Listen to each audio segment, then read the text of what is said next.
एबे आंचलिक पाणीपाग विज्ञान केन्द्र पक्षर एक बड़ खबर सामना आसी तेज बर्तमान जहाँ सूचना मिलूँ राज्य में जारी रही वर्षा। पाणीपाग विभाग पक्ष मिलता ताजा सूचना अनुसार आहरी 2 दिन पर्यंत राज्य में वर्षा हो, विशेषकर उत्तर ओडिशा रे यार प्रभाव अधिक रहिबो। गांगे पश्चिम उपरे सक्रिय गभीर अवपात पश्चिम उत्तर दिगरे झारखंड आड़ गति करिबो, जहा फल आज यह क्रमश दुर्बल हो अवपातर परिणत होबो।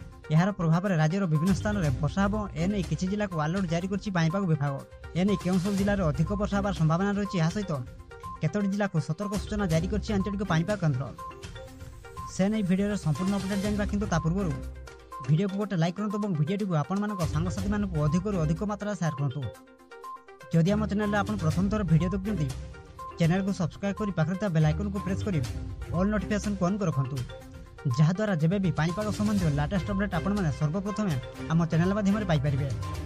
तेबे चलंतु लेट न करी खबर पर फटाफट नजर पकाइबा।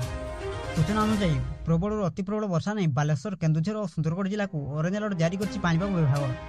यह 11 जिला येलो वार्निंग जारी करछि पाणीपाग विभाग। सेपटे प्रबल वर्षा नहीं जिलापाल मानक सतर्क कराइछन्ति एसआरसी। यह व्यतीत किछि जिला को सतर्क रहिबा पई परामर्श दिया जाइछि। सेपटे लघुचाप जनित लगाण वर्षा पर जड़का नदी फुलिबार लागिछि। विपद संकेत उपर प्रभावित होउछि नदीर जलस्तर, जहाकु नै आतंकित अवस्था रहिछन्ति नदी कुड़िया लोक। सेतिपई आपण माने सतर्क रुहंतु।